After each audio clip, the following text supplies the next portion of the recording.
Good. Beautiful. And then he said, and put your logo down here so that if anybody takes that and shares it, you still have your name on it. Sure. What was the name of that app again? Streamlabs. Streamlabs. Yeah, right. And it's going right now. So Okay.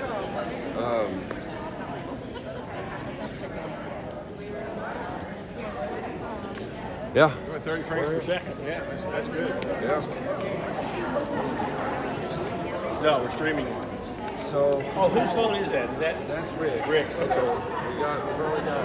we've been working on trying to do the video every week. We're trying to jump straight to social. We've been able to do Facebook. So Facebook doesn't play with the rights. So if you do a video to Facebook, you can't load it to the website, you can't load it to YouTube. If you do it on YouTube, we can just do it. So this is the first time we're going to put a video to YouTube. And then we can link it to the Facebook video website. So much better. Trying to get a little more relevant.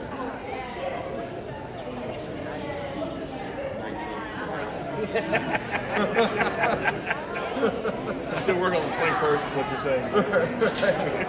We're trying. The challenge is because we're locked out of the Wi-Fi. And if you do get on it, they won't let you. YouTube. Yeah.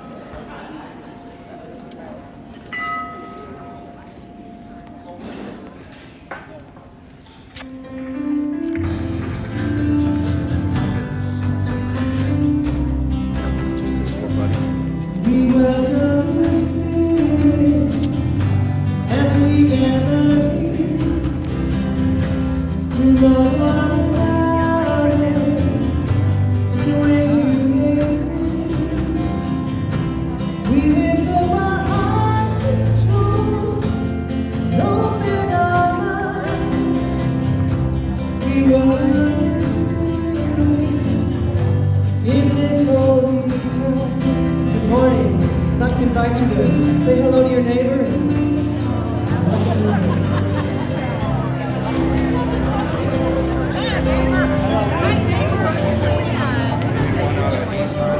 My neighbors.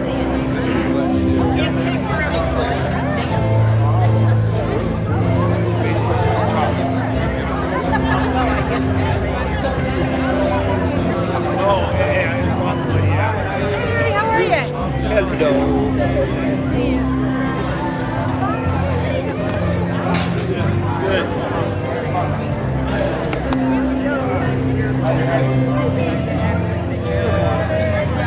Hey, brother. I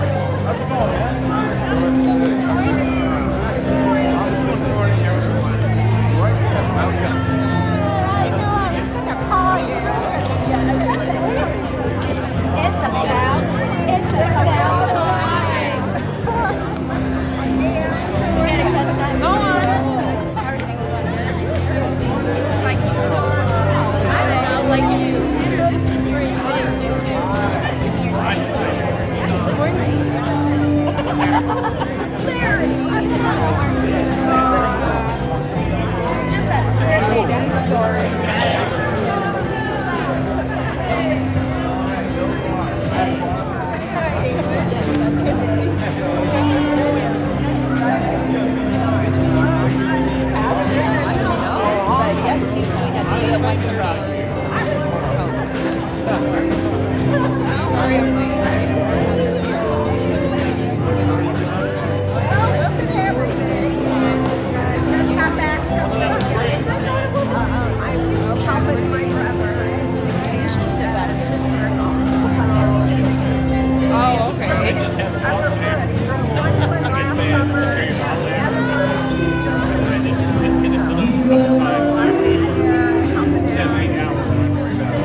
Good morning. Let us begin with prayer. I invite you just to take a nice deep breath and release it. As we release all the tension and all the busyness of this morning and getting here to this place, we turn within and say thank you, Spirit. Thank you for this day and this place to be together as a spiritual community. I am grateful for all that we have here and for each person. And so I bless each of us as we come together to open our hearts and open our minds to the message that, Spirit, you have for us today. Thank you for being in the midst of us, living in us, and being the very life that we breathe and live at every moment. So as we open our hearts and minds, I know that this service unfolds perfectly and that each of us receive the message that we are meant to receive today. I say thank you. Thank you, God. I release my word and we seal it by saying together, and so it is. So good morning. My name is Reverend Rick McCollum, and I am so glad you're here with us today. At Center for Spiritual Living Parker, we realize that there are many ways to experience a relationship with the God of your understanding. So we want you to know that whatever your spiritual path and wherever you are on that path, you're welcome here with us. We recognize that there's many ways to be in community with one another and to support one another. So we honor all paths to God. And I bless each of you as you're on your journey here. Do we have people that are here for the first time? Would you raise your hand so that our ushers can give you a gift?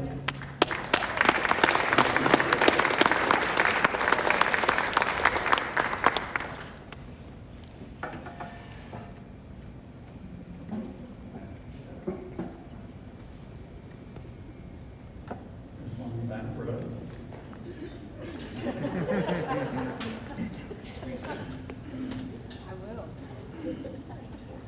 Thank you all.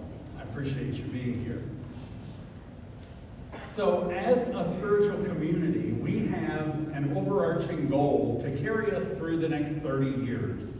And that goal is on the slide now. Would you say this with me? The Center for Spiritual Living Parker is a global resource to discover and live spiritual truth. And the way we discover and live spiritual truth for each one of us takes several forms here. So let's read these together. We are an inclusive community embracing spiritual living to reveal our higher consciousness of divinity in all. We inspire optimism and joy through our ever-expanding sacred community, expressing love and fulfilling opportunities to serve. And we are empowered by spiritually engaged people committed to serving and supporting our vision through the application of new thought principles. Thank you for knowing that with me.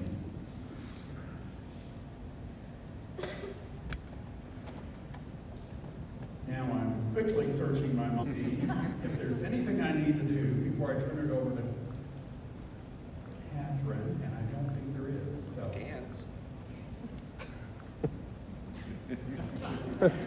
It's your turn.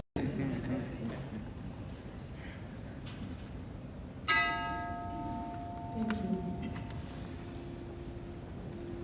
For those that are new to our service, please go within if you can.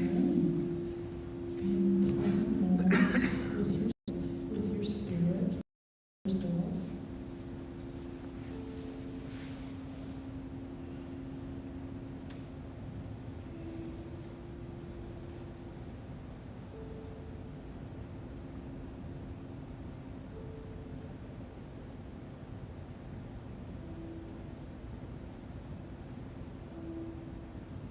Know that Spirit is fully present. Be like the bowl receiving the grace, the good, the love that surrounds all of us, connects us.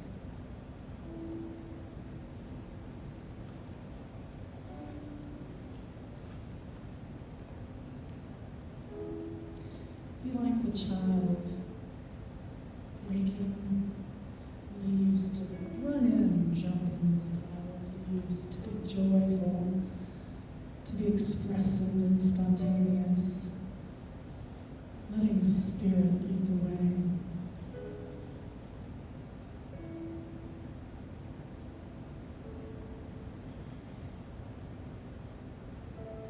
Celebrate the smells of the holiday, the baking, the turkey and stuffing, connecting with family and friends,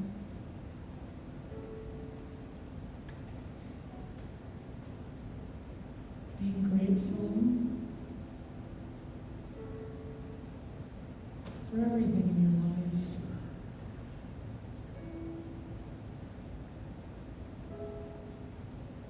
Starting with your own beingness, your own existence in human form.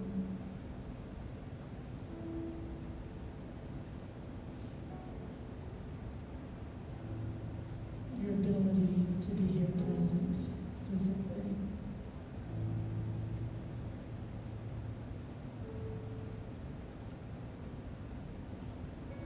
Being spirit in form.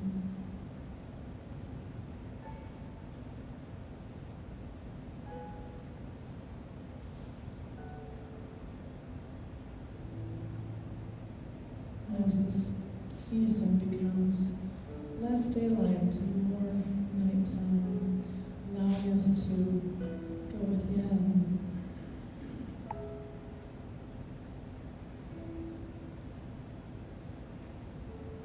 to kind of retreat,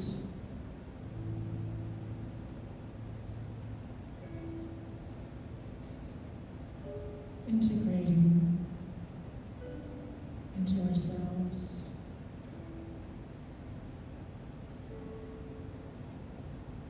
Instead of doing, being.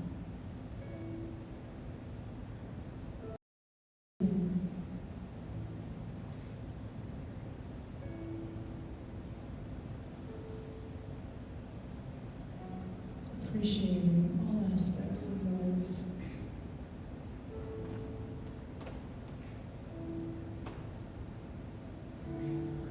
In great gratitude, surrendering to what is,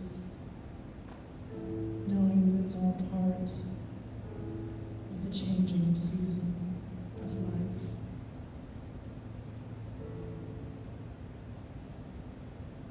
Take a deep breath, knowing where you're at, feeling present in the moment, and coming back into the room. And so it is.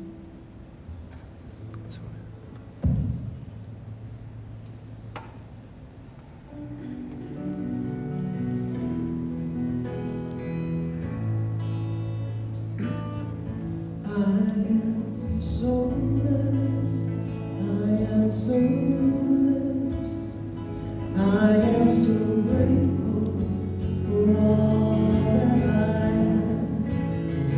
I am so blessed, I am so blessed, I am so grateful, I am so blessed, I am so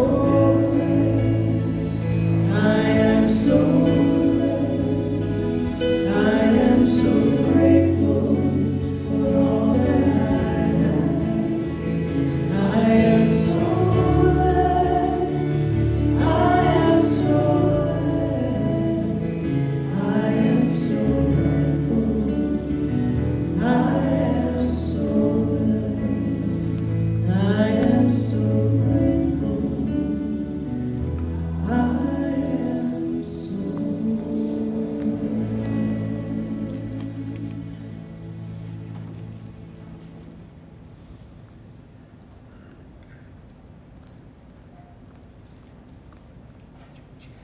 wanted to share a reading from Sense of Mind magazine for November.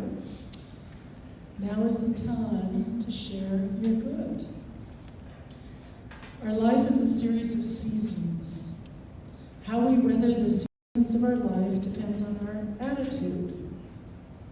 Our attitude determines our altitude. How high do you want to soar?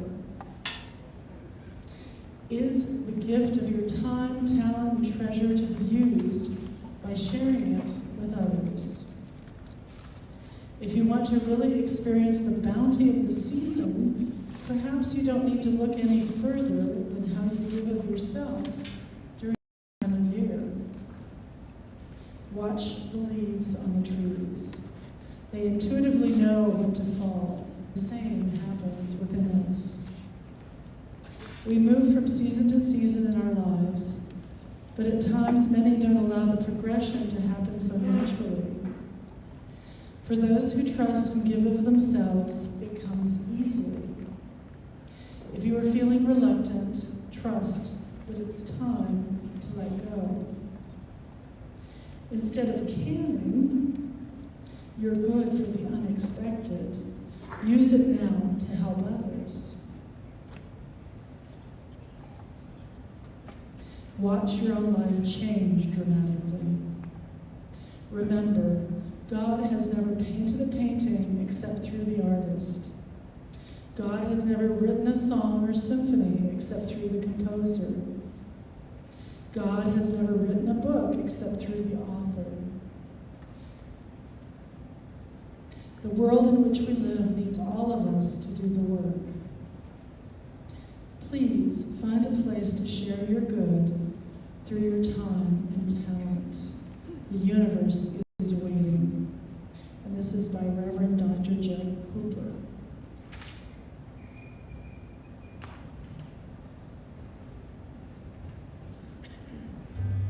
All right, I get the pleasure of sharing a song that Denise Rosier has shared with us. It's called Open Up, and I would invite you to think about the chorus as we sing it. The words are, open up, spread your wings, and rise above the clouds in your mind that blind you to who you really are. Don't waste your time. No one else can live your life. So open up to what you've known all the time.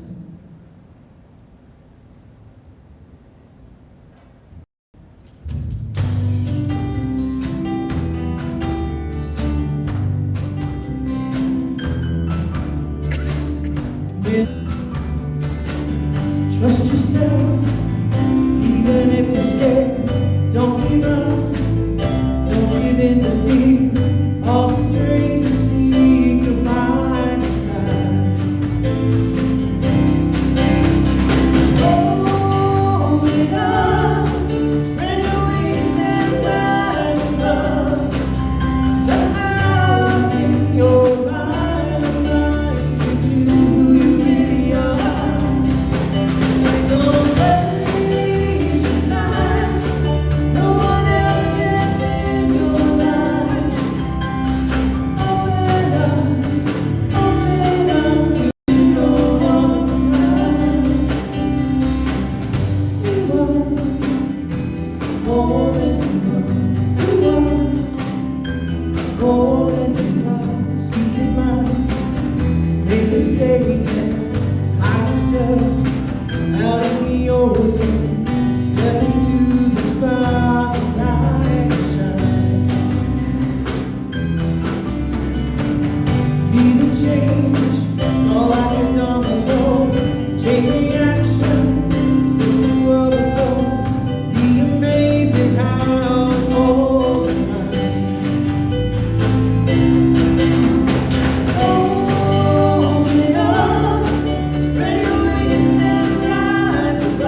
Do you know that you are more than you are?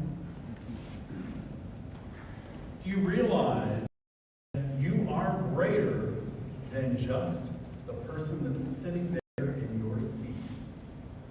For you're connected with all that is. We're continuing our series on prosperity for this month, and today our is titled The Key to Breaking Free. So what is it that we need to break free from? Some of you might be asking. What we need to be breaking free from is our limited thinking. What kind of a box have you put yourself in for your, say, health, your wealth, your relationships? What are the limiting or constricting things that you have in your thoughts about these different areas of your life? Let's take, for instance, health. Have you ever said any of these phrases? Well, every family has blank.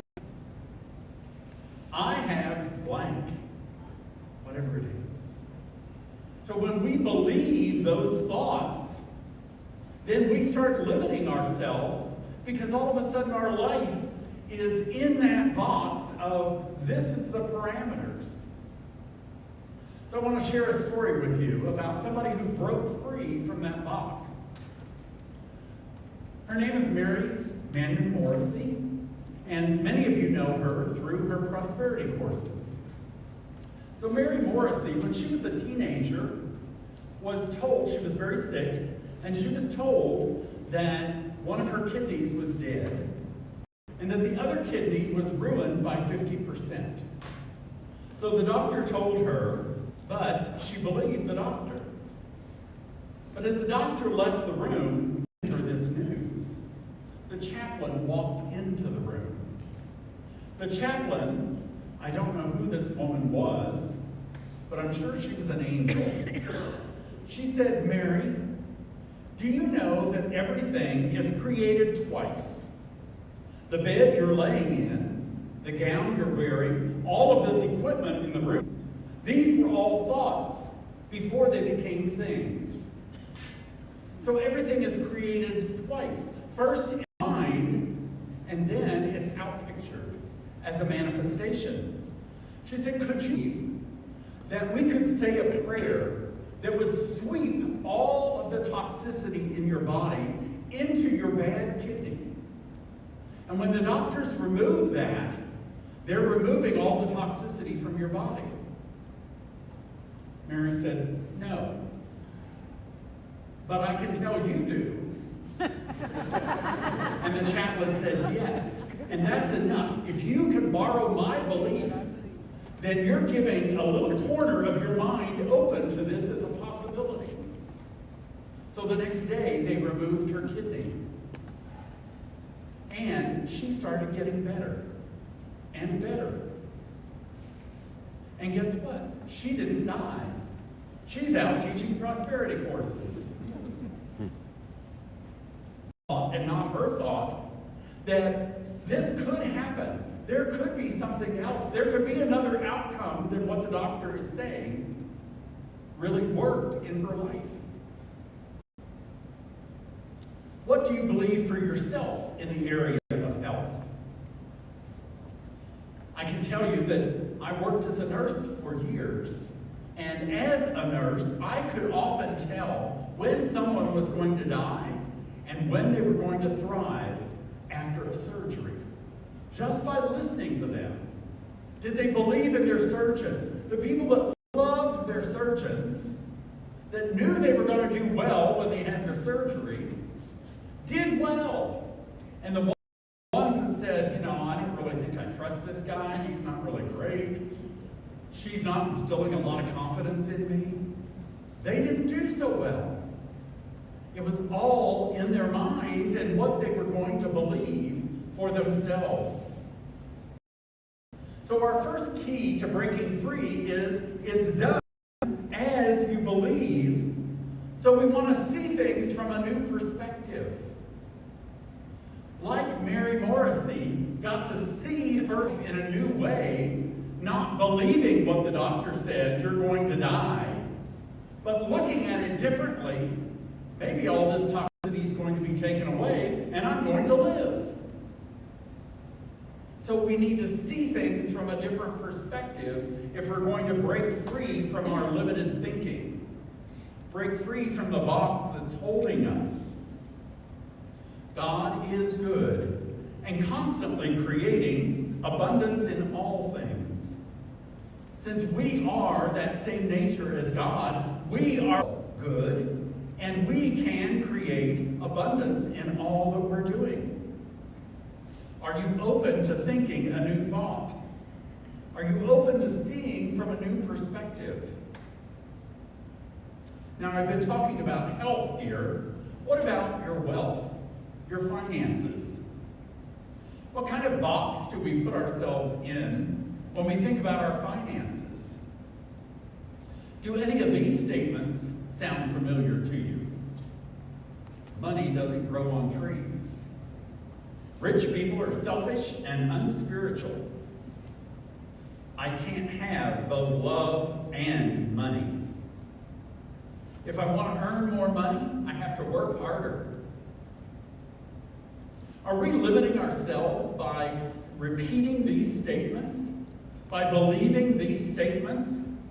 And who told us these things? If these are things you've heard before in your life, who told you that? And is that their truth? Is it your truth? Do you need to believe something just because someone else told you that they believe?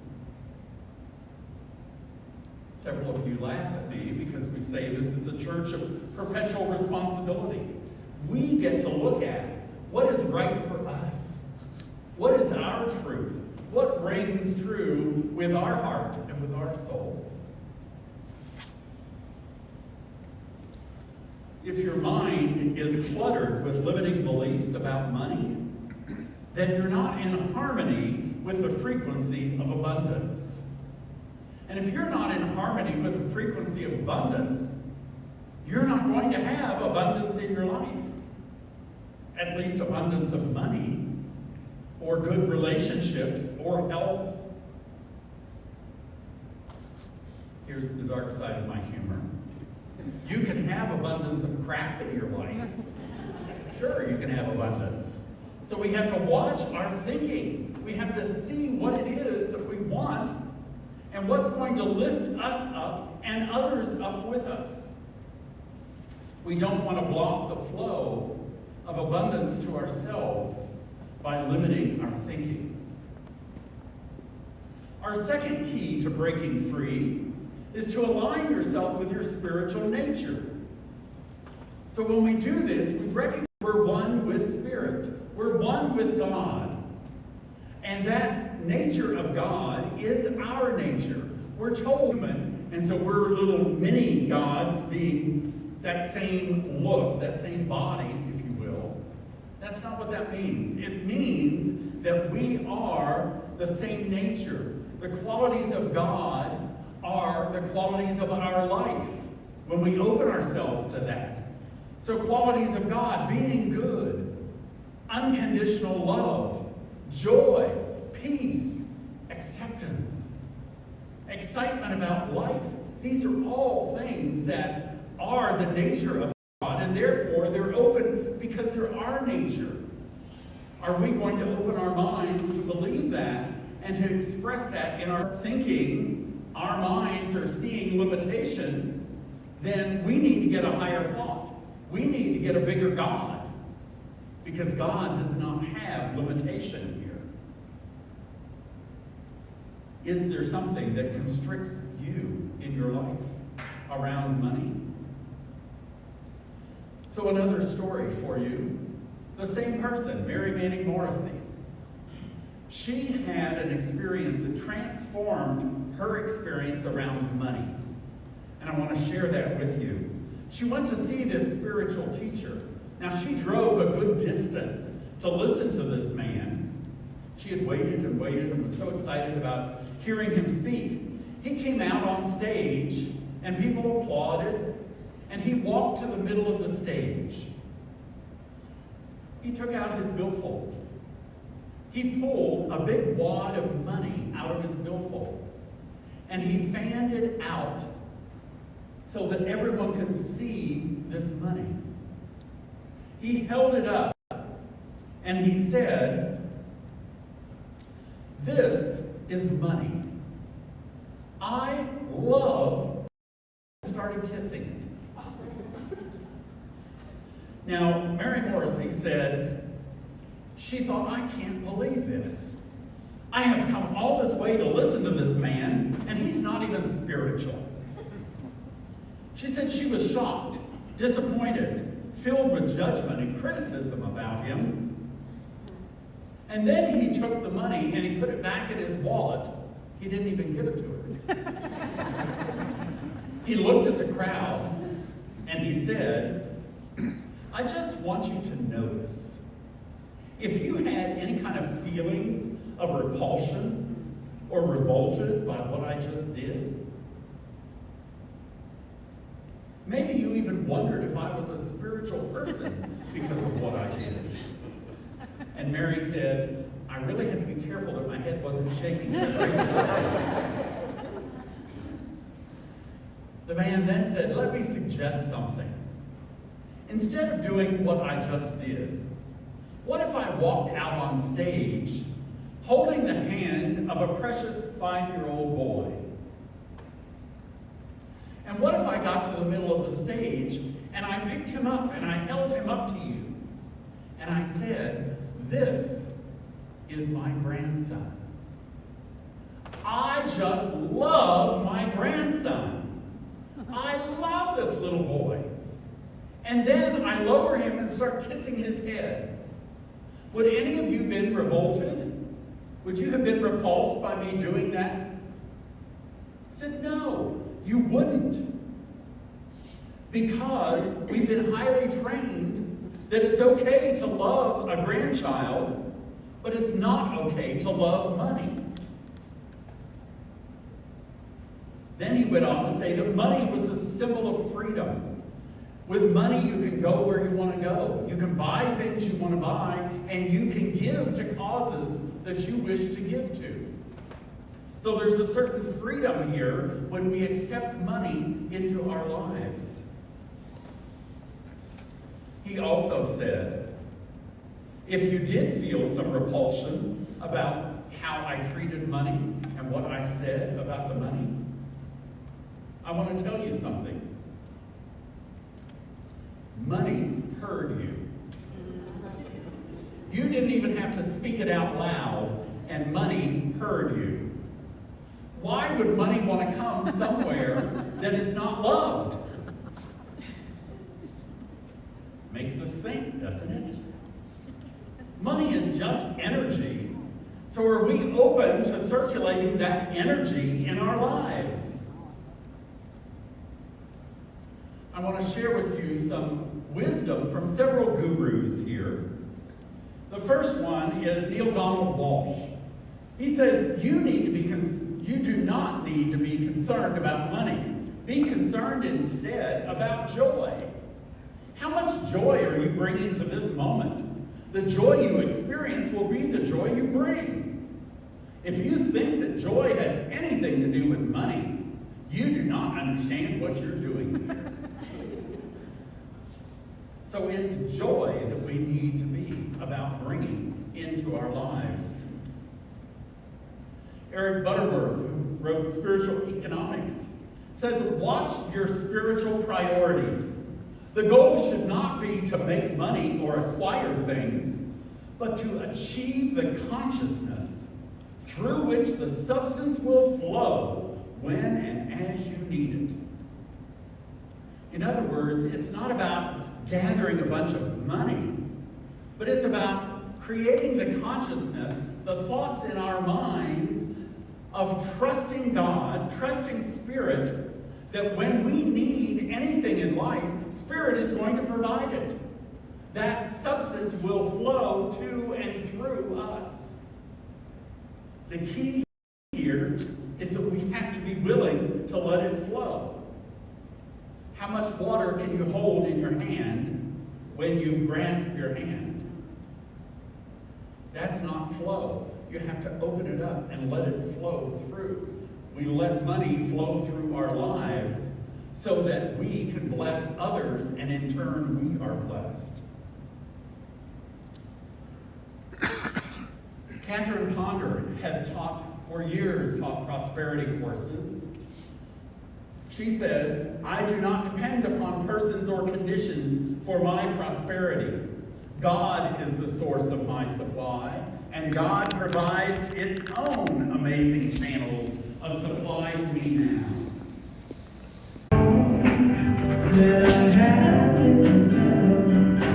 All that I need is enough. All that I have is enough.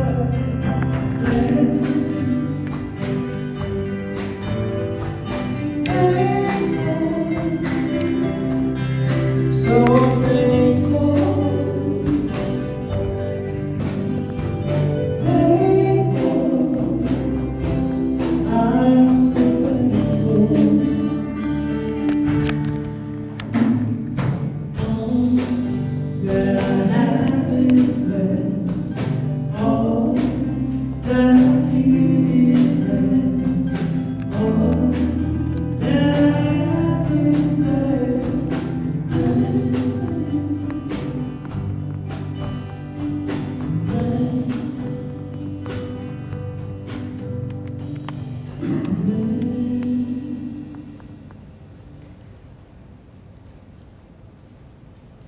We are blessed.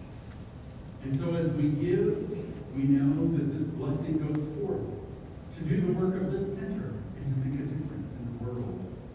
I say thank you, God, for each giver, for each gift, and for all of the ways that each of us give to this spiritual center. I bless us each, knowing that all is the source of God flowing in, through, and as each one of us. I bless these offerings especially and say thank you, Spirit. And together we say, and so it is. So it is.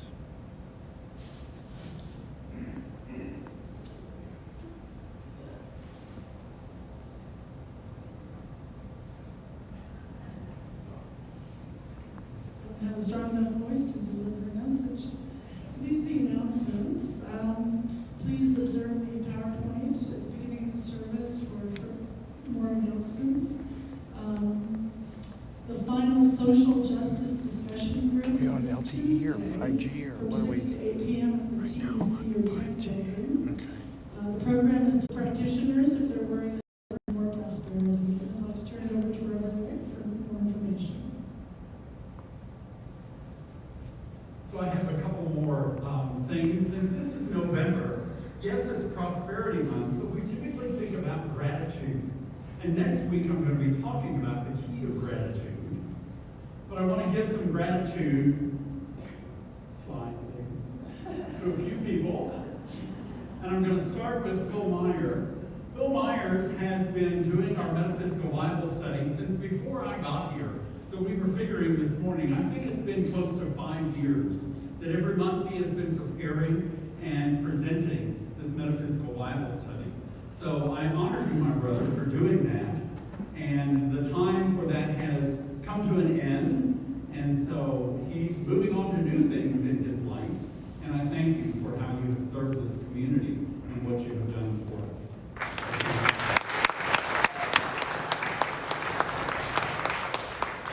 I also have to give a shout out here to Wayne Gardner, who did our multiple rock and roll classes, and Darcy Deano, who's done 2 painting on canvas classes, and Kim Morris, who did our Capitol Hill Ghost Tour.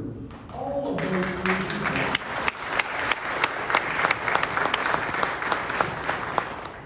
those three people did their service as fundraisers for the building fund. So I thank you and I bless you for doing that. All right. I have to give a shout out, although she's working with the kids today, to Linda Fenton, who is our altar creation lead. And she has a team of people that work with her.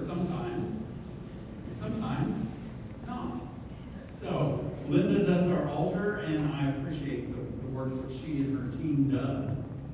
I want to mention just a couple former board members who have rotated off the board this year. So Kenny Johnson had served on our board, and I appreciate your work, Kenny. And Katie MacArthur has served on our board as well and has rotated off. And those weren't easy decisions for them to make. But both of them are practitioners and are moving into their spiritual service in other ways. Finally, I want to say thank you to our current Board of Trustees here. And some of you may not know because we've changed some things around in the last few months with the board. Laura Gordon is now our president of the board, so we thank her. Dan Morris is our vice president. Jerry Boyson is our treasurer. Pauline Harrington is our secretary, and for most of this year, she has been our acting president. So she filled both roles, acting president and Double the pay, secretary. right? Yeah, we tripled her pay this year. Vicki Ward is on our board, and she's our benevolence leader. Jeremy Trout is on the board, and he serves our marketing and our social media. And he's instrumental in helping with our live stream here, so thank you, Jeremy. And then Renee Lapine is just coming on our board, so I call her the secretary in training. Renee is going to be taking over as secretary because at the end of the year, Felina, her term is up and she'll be rotating off the board. So we're still looking for 2 more board members, particularly anyone with financial experience or project management experience. Sounds like you. So if you have either of those and would They like don't like to me on open board, yourself so. up to be of service, then come and see me. or one of our board members. Sharon was on the board of the previous church we were at. And she had So to go to thank you. Afghanistan, so they asked me to fill in for the 8 months she was gone. Next week, I I'll think they have were some so more happy thank when she yous came back. For some other people. I kept going, Would you no, stand this down is a for our business. benediction? No, that's not right. You got, what's this? Bob's not in. Yeah, I'm not a good wishy-washy board member. Where we began with gratitude. And I say thank you, God, for this day, for this time to be together, and for this community to support and encourage each other. We open our hearts and our minds to seeing things from a new way, to seeing with spiritual eyes, and to know that all that we need and more is available to us. So I bless each one of us as we go from this place. We go as the love, the joy, the peace, the excitement, the abundance of spirit into the world. Go forth and be the joy. I can't remember if I told you or not, because it's been more than 10 minutes. When I was at the audio-video conference a few weeks back, they actually have a cellular link that's specifically designed for streaming. What is it? It's a cellular link. It makes a hard link between that device and the cellular tower. Really? Now, the cheap one, which is only a 1 cell, is $1,000. Okay. They make a 8 cell, which is like 5 or 6, 7,000, which I don't think we need. Right. Then they make a 32 cell, which is what the guy was telling me is what all the broadcasters, they do remotes on the broadcast stations. That's what they use their equipment. Okay. Because it reaches out to 32 towers, grabs them, and won't let go. So I think it's got like a 30-day on it. Huh. But it's like I said, it's $1,000, and I don't know if the board would approve it. We're going for, I changed it to 480. Yeah, and we're still at 2 frames per second, which is Yeah. not enough to worry about. And then it'll bounce up to 29. Yeah. 30. Yeah. Well, it's because we don't have control over our connection over here. Right. We've got all these packets coming in, and it's doing its best to sort which one's which, and these are just a generic packet. Right. and it knows that, you know, that's good, that works in voice fine, Right. or typical data. But in streaming, you can't do that. Well, it's something to think about, Mark. I mean, this isn't working. Yeah. I mean, Well, you know, we're up here still swinging. right? You know, that's It's the at-bats, right? yeah, it's the at bats. at-bats. You know, if you're up there long enough, you'll hit a home run, and